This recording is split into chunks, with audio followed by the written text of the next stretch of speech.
qui est intéressant, c'est qu'effectivement Sciences Po, ça se passe à Sciences Po, c'est la première fois, ça je trouve ça plutôt amusant. Parce que la science politique, jusqu'alors, les politiques ont plutôt délaissé l'agriculture. Ils ont confié ça à l'agro-industrie en les chargeant de nourrir l'humanité. Mais ils ne sont pas, eux, tellement intéressés à... On est appelé par des structures comme la Banque mondiale, l'Agence française de développement, pour essayer de trouver d'autres solutions, en particulier dans les pays en voie de développement. Donc ils s'intéressent un peu à notre approche, mais vous savez, tous ces grands organismes internationaux, souvent ça se termine par des beaux documents assez épais, mais il y a rarement de l'application sur le terrain. Pour le moment, et ça bougera inévitablement, hein, de toute façon ils seront obligés. L'agriculture telle qu'elle est définie actuelle n'est pas durable, donc il faut bien repenser une agriculture qui respecte le sol. Mais il faudra du temps, il faut laisser le temps au temps, comme on dit.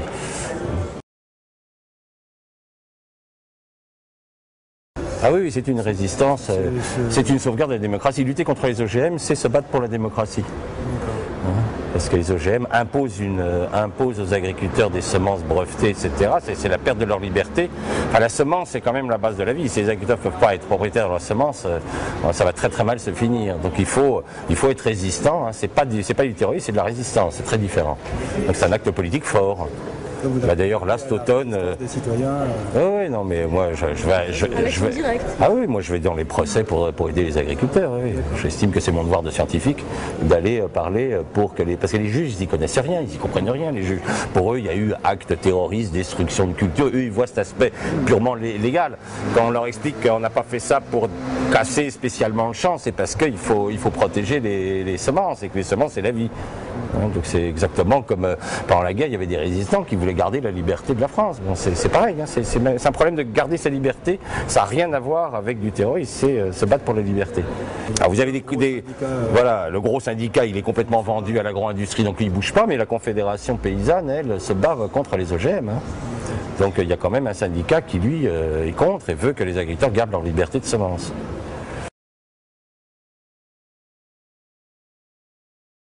Solution concrète, c'est remettre du carbone dans les sols, c'est-à-dire arrêter de gaspiller la matière organique, ce que fait notre société depuis un peu plus d'un siècle.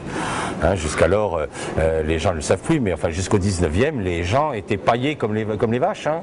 Les paysans mettaient de la paille dans les rues, puis les gens ils jetaient les pots de chanvre par la fenêtre, puis après tout ça c'était ramassé, c'était remis dans les champs. Hein, c'était ce qu'on appelait pailler les rues. Et les paysans avaient leur rue d'ailleurs, et puis se bagarraient à la fourche. Il ne fallait pas venir les piquer son fumier. Et ensuite on a inventé donc le tout à l'égout, puis on a séparé complètement. On a mis ça dans les stations d'épuration, il n'y a plus de retour à la terre. C'est la terre qui nous nourrit ne reçoit plus, n'a pas ce retour de matière organique. Donc il va bien falloir qu'on remette en route le cycle du carbone. Alors le problème qu'on va avoir en Europe, hein, si on parle de l'Europe, c'est le manque de bras, c'est qu'il n'y a plus d'agriculteurs. Donc ça c'est un véritable problème, hein. C'est-à-dire que la France est passée de 4 millions d'agriculteurs dans les années 50 à 400 000, hein, donc il n'en reste plus beaucoup. Donc ça va être un vrai problème parce que l'agriculture respectueuse des sols est demandeuse de bras. On a besoin de bras pour tailler les haies, pour replanter des haies, etc. Et ça va être un vrai problème. On a préféré avoir 4 millions de chômeurs et plus d'agriculteurs. Bon, c'est des choix politiques. Pour les pays en voie de développement, ils ont encore de la main-d'œuvre agricole, puisqu'il y a à peu près, sur la planète, il y a à peu près 1,3 milliard d'agriculteurs. Donc eux, ils sont encore capables, si on leur propose d'autres modèles, de changer l'agriculture.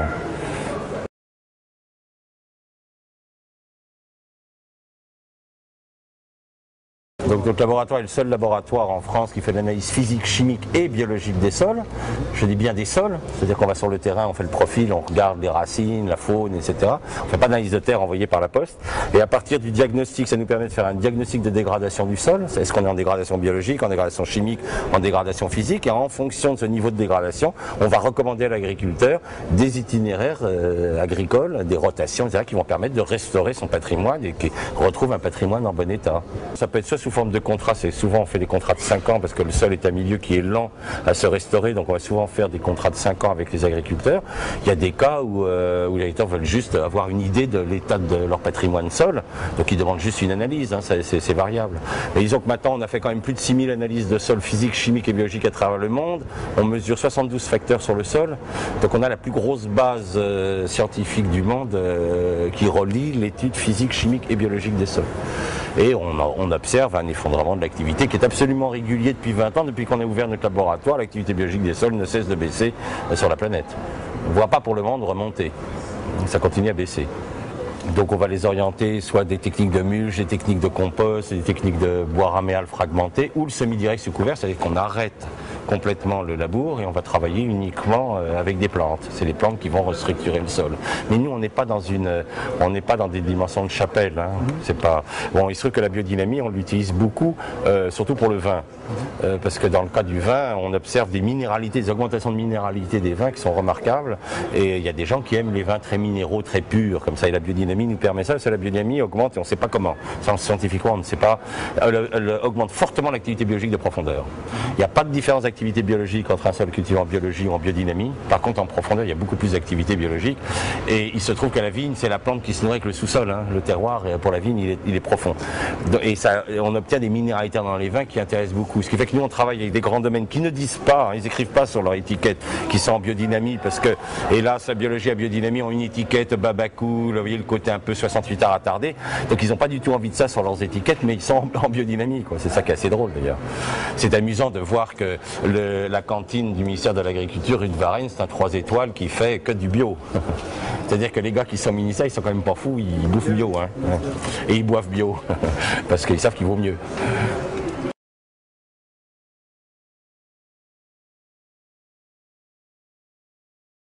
La biodynamie, c'est une philosophie, c'est une attitude vis-à-vis de son sol, puisqu'on va regarder les étoiles, on va regarder un peu tout. C'est-à-dire qu'en fait, on remet la ferme en biodynamie. Vous devez avoir une ferme, hein, vous ne devez pas être uniquement céréalier, vous devez avoir un ensemble. Hein. Il faut qu'il y ait des animaux, il faut qu'il y ait des lapins, il faut qu'il y ait des cochons. Dans le premier collège en biodynamie qu'on avait fait à Malval, on avait la forêt, on avait les cultures, on avait les champs, il y avait des cochons, il y avait des lapins, il y avait tout. Et les élèves, quand ils arrivaient, c'était amusant parce qu'il y avait une vigne, et on donnait, la vigne, c'est le chien, si vous voulez, des plantes. Hein. C'est la plante la plus domestiquée du monde. C'est la seule plante dont nous travaillons les racines, hein, pour la faire plonger. Et à chaque élève, quand il démarrait, il arrivait au collège, on lui donnait 2 rangs de vigne dont il était entièrement responsable. Et c'était extraordinaire parce que ces 2 rangs de vigne ressemblaient à l'élève. C'était fabuleux. Les élèves déprimés, la vigne était toute comme ça. Les élèves qui étaient très dynamiques, la vigne était comme ça. C'est-à-dire qu'il y avait une réaction extrêmement forte entre la plante et l'homme qui s'en occupait. Et pareil pour les animaux. Et c'était intéressant de voir, parce que les élèves devaient choisir les bêtes qu'ils préféraient. Ils en devenaient à ce moment-là responsables. Il y avait ceux qui préféraient s'occuper des cochons, d'autres les chèvres, d'autres les moutons, les lapins, les poules. C'est très intéressant de voir, en fonction du caractère, comment chacun se retrouvait sa place au sein de cette ferme. On avait souvent des jeunes qui étaient assez perdus, hein, qui venaient dans ce collège de biodynamie et qui venaient en fait se ressourcer tout simplement, ils venaient reprendre des racines.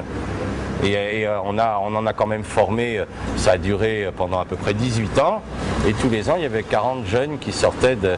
Et alors c'est un enseignement global, hein, on leur apprenait l'architecture, vétérinaire, il y avait des profs qui venaient de tout, hein, cours philosophiques, ils avaient même des cours en spiritualité avec Marie-Madeleine Davy, donc c'était vraiment un enseignement global pour leur montrer que tout devait compter, hein, parce qu'on ne peut pas mettre des vaches dans un bâtiment en béton armé où elles transpirent, où elles ne sont pas bien, elles aussi ont besoin les anciens faisaient des étapes qui respiraient bien, où les bêtes n'étaient pas en âge, parce qu'ils avaient un sens, ils savaient dans quoi devait vivre une vache, dans quoi devait vivre un cheval.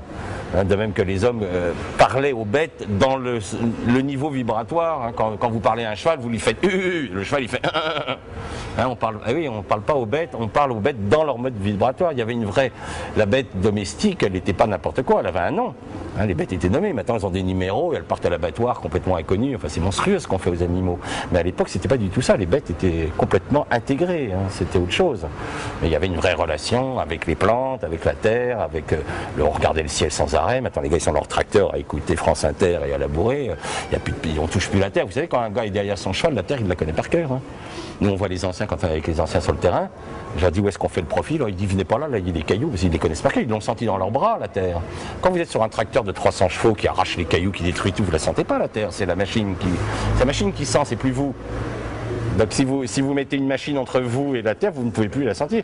Et le geste de prendre la terre et de la sentir, c'est un geste, on voit quasiment plus d'agriculteurs le faire. C'était la base. Je travaille encore dans des pays où les gens ont gardé ça. Ils prennent la terre, les gens, puis vous dites c'est le moment de semer le riz.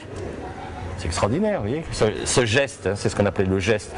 Je prends ma terre, je la sens, ouais, tiens, là c'est le moment pour le sarrasin par contre. Tiens, là on va pouvoir mettre le sarrasin en terre. C'est un savoir complètement perdu, c'est du contact, hein, c'est une dimension sensible avec la terre. Ça rien. Aux Indes, quand on fait des profils avec les paysans indiens, on se met autour de la terre, puis on lui parle, et puis on lui dit qu'on va faire un trou dedans. Et puis on dit voilà, va te faire un trou parce qu'il faut qu'on regarde, mais on lui demande, hein, on lui parle, on vient pas avec un tractopelle pour faire des trous. Non, on parle à la terre. C'est ça qui est assez étonnant, c'est des relations très très très différentes. Je me souviens la première fois que j'ai travaillé en Asie, on m'a offert un petit éléphant en bois. Ensuite je vais travailler en Afrique, on m'offre à nouveau un éléphant. Après j'ai travaillé aux Indes et on m'offre un Ganesh en pierre. Puis je dis au gars, je vais commencer une collection d'éléphants. Je dis mais pourquoi vous m'offrez un éléphant? Puis l'Indien il me regarde, mais alors vraiment en se disant il est débile. Il dit tu sais pas que t'es un éléphant toi? Alors je lui dis non, je suis désolé, personne ne me l'avait dit. Mais enfin t'es tout le temps en train de sentir la terre, tu fais comme l'éléphant, toujours avec ta trompe par terre. T'es un éléphant toi. Mais pour eux c'était d'une évidence. Je passais pour un couillon fini parce que dans toutes les traditions, les hommes avaient une plante et un animal. Toujours. La France était le coq et le lys, l'Angleterre la rose et le lion, l'Irlande le chien et le trèfle. Toujours les pays étaient connectés avec des bêtes, la dimension de l'animal et la dimension de la plante. Donc, et tout être humain avait une plante totem et un animal totem. Et puis c'est comme ça que ça marche en Afrique. Vous avez votre animal totem et votre plante totem. Et pour eux c'était évident que j'étais un éléphant. Puis ils ont rigolé, tu le sais pas. Vraiment il s'est dit celui-là il est retardé. Vous voyez, ils ont encore des approches très très différentes de nous. Donc il faut réapprendre ce lien avec la vie. Et ce que nous faisons aux animaux en ce moment, mais on va le payer. Hein. On a pris ce qu'on a fait aux Juifs dans la Shoah, on est en train de l'appliquer à nos animaux. Camp de concentration, numéros pour leur faire perdre leur identité, on leur grave des numéros. C'est monstrueux ce qu'on fait aux bêtes. On le paiera un jour très cher ça, parce que vous n'avez pas le droit de faire ça aux bêtes. C'est pas parce que vous allez les manger qu'elles n'ont pas le droit de brouter de l'herbe tranquille. C'est pas vrai. Elles ont le droit, comme tout le monde, au soleil, à la terre. Elles ont le droit les poules ont le droit de bouffer des vers de terre. Là, on a fait des expériences, on a sorti des poulets d'élevage industriel, on les a mis devant des tas de fumier. Elles ont regardé comme ça, puis un ver de terre qui est sorti, elles l'ont regardé, jamais touché, je sais pas ce que c'était. Ben oui. Tellement abrutis dans cette concentration, ça ne savent même pas que le ver de terre, ça se mange. Donc oui, on arrive à des niveaux de... C'est-à-dire que les bêtes elles-mêmes perdent le lien avec la terre. Tout ça, ça a retrouvé. Mais il faut garder le...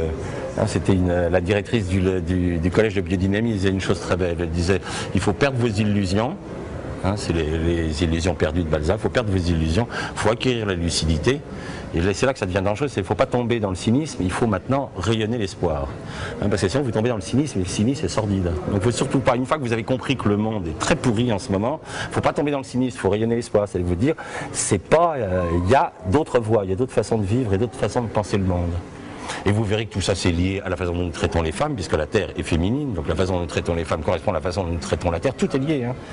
Mais pour ça, il faut aller... C'est vrai que c'est très intéressant de travailler avec les agriculteurs. Moi je préfère travailler avec les agriculteurs qu'avec les technocrates, parce que c'est eux qui m'ont tout appris, c'est les agriculteurs qui m'ont tout appris. Ils m'ont appris à écouter les vaches parler, parce que les vaches vous expliquent si elles sont malades ou pas. Il y a des choses à regarder sur les bêtes. Par exemple, les vaches ont une spirale sur le front. Si elle n'a pas de spirale, c'est qu'elle est en mauvaise santé, la vache. Et la spirale, elle est très belle d'ailleurs. Hein. C'est vraiment la spirale de la vie. Tout ça, c'est des choses que les agriculteurs m'ont appris, que je ne savais pas. C'est regarder les bêtes, regarder un plumage, regarder un bec, regarder des pattes. C'est des choses que les gens ont complètement perdues, ça. Ça, c'est à force de la regarder. Je pense qu'elle est féminine, la Terre. Ouais. C'est comme ça que je la sens comme complètement féminine. Ouais. Pour moi, c'est une planète féminine. Et d'ailleurs, dans quasiment toutes les sociétés, elle est appelée Gaïa, elle est considérée comme féminine. Et je pense que la maltraitance que nous faisons à la Terre correspond à la maltraitance que nous faisons aux femmes. Tout ça, c'est une espèce de vengeance contre la vie qui est en train de tourner au vinaigre. Donc il va falloir qu'on arrête de voir dans la Terre uniquement quelque chose à exploiter, comme on considère la femme uniquement pour les enfants qu'elle nous donne et non pas pour ce qu'elle est. Bon, il va falloir qu'on arrête de voir la Terre uniquement comme un truc que je dois piller, quoi. Il faut qu'on quitte ce comportement de pilleur. Mais ça, c'est pas simple. Hein. C'est pour ça qu'il faut commencer par cultiver. C'était, je crois, le philosophe Joubert qui disait « Par le jardinage, on comprend les 1000 subtilités de l'agriculture ». Le jardinage, c'est une très très bonne école, parce que regardez une plante pousser. Vous savez, en Asie, ils disent le Vietnamien, oui c'est ça, le Vietnamien plante le riz, le Thaï regarde pousser le riz, et le Laotien écoute pousser le riz.